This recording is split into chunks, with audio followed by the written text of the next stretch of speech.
প্ৰতিভাৰ আকাল নাই এইখন অসমত আৰু এই প্ৰতিভাৰ আত বিচাৰি আমি আজি ইস্থান নিউজ আহি পাইছোঁ বাক্সাৰ বাৰাপেটাৰ এগৰাকী বিশেষ যুৱকৰ সৈতে আৰু সেই যুৱকগৰাকী হ'ল মাধুৰ্য দাস আৰু মাধুৰ্য দাসে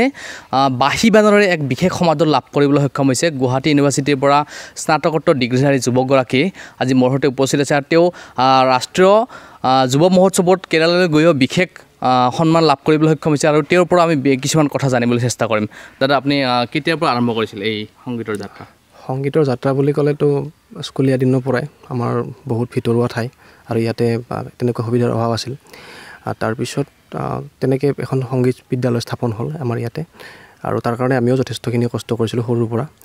তেনেকৈ তবলা শিকিলোঁ প্ৰথম তবলাৰ পিছত কিছু পৰিমাণে শাস্ত্ৰীয় সংগীত কণ্ঠ সংগীত শিকিবলৈ চেষ্টা কৰিছিলোঁ শিকা নহ'লগৈ ভালকৈ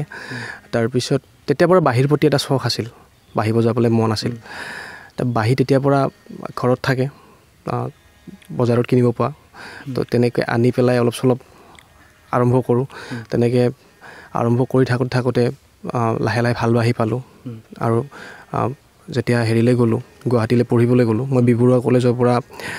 স্নাতক ডিগ্ৰী মই লোৱা আৰু তাত পঢ়িব যাওঁতে মানে মই সুবিধাটো পালোঁ মোৰ শ্ৰদ্ধাৰ গুৰু দীপক শৰ্মা ছাৰ তেখেতক লগ পালোঁ আৰু তেখেতক তাতেই মই কিছুদিন মই শিক্ষা লাভ কৰিলোঁ আনুষ্ঠানিক শিক্ষা কিন্তু সেই শিক্ষাটো মই বেছি দীৰ্ঘস্থায়ী কৰিব নোৱাৰিলোঁ বিভিন্ন অসুবিধাৰ কাৰণে তথাপিতো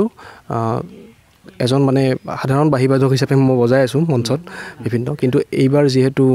বিহুৰ বতৰটো নাহিলে আৰু বিভিন্ন ধৰণৰ মঞ্চবিলাক এইবাৰ খালী হৈ আছে গতিকে এইবাৰ মানে আমাৰো মানে যথেষ্ট অসুবিধাৰ সৃষ্টি হৈছে কাৰ লগত বজাইছে তেজপুৰীয়া তেজপুৰীয়ানৰ লগত মই কিছুদিন বজাইছিলোঁ আৰু তাৰ লগতে এনেকুৱা ইউনিভাৰ্চিটিৰ বিভিন্ন ধৰণৰ প্ৰগ্ৰেমবিলাকত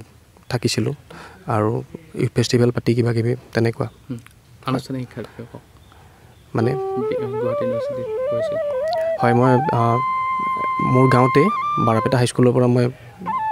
হেৰি পাছ কৰোঁ হাইস্কুল শিক্ষান্ত পৰীক্ষা তাৰপিছত মই সৰভোগৰ বাছ একাডেমীৰ পৰা হাই ছেকেণ্ডাৰী তাৰপিছত মই স্নাতক ডিগ্ৰী লওঁ বি বৰুৱা কলেজ গুৱাহাটী উলুবাৰী তাৰপিছত মই স্নাতকোত্তৰৰ কাৰণে গুৱাহাটী ইউনিভাৰ্চিটি মোৰ অসমীয়া মোৰ সন্মানীয় বিষয় আপুনি ঘৰতে বাঁহী প্ৰস্তুত কৰি বিক্ৰী কৰাৰ কথাও শুনিছিলোঁ কিমান হয় মই চেষ্টা কৰিছোঁ আৰু কিমান দূৰ সফল হৈছোঁ মই নাজানো কিন্তু মোৰ দেখিছে গাঁও এৰিয়া আৰু মোৰ ঘৰত যথেষ্ট পৰিমাণে বাঁহবেত যথেষ্ট পৰিমাণে আছে গতিকে মই চেষ্টা কৰিছোঁ আৰু আজি ভালেমান বছৰ মই বাঁহী বনাবলৈ চেষ্টা কৰি আছিলোঁ কাৰণ আগতে আমি যেতিয়া সৰু আছিলোঁ তেতিয়া বাঁহীটো আমি পোৱা নাছিলোঁ হাতত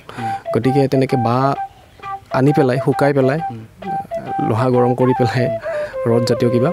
তো তেনেকৈ ফুটা কৰি আমি বনাবলৈ চেষ্টা কৰিছিলোঁ ভাল নহৈছিল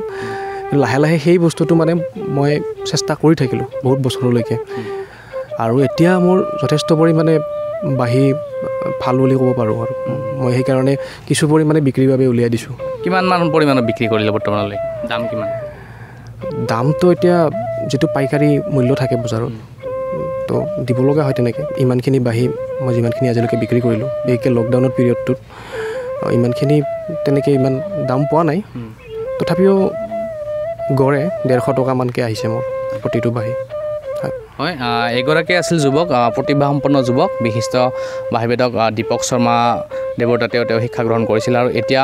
সেই শিক্ষাই যেন ফলপ্ৰসূ ৰূপত ধৰা দিছে আৰু তেওঁ বিভিন্ন মঞ্চত বা অনুষ্ঠান প্ৰতিষ্ঠানত বাঁহী বাদন কৰি বৰ্তমান সুনাম অৰ্জন কৰিবলৈ সক্ষম হৈছে পৰা কপিল দাসৰ বিশেষ প্ৰতিবেদন ইস্থান নিউজ।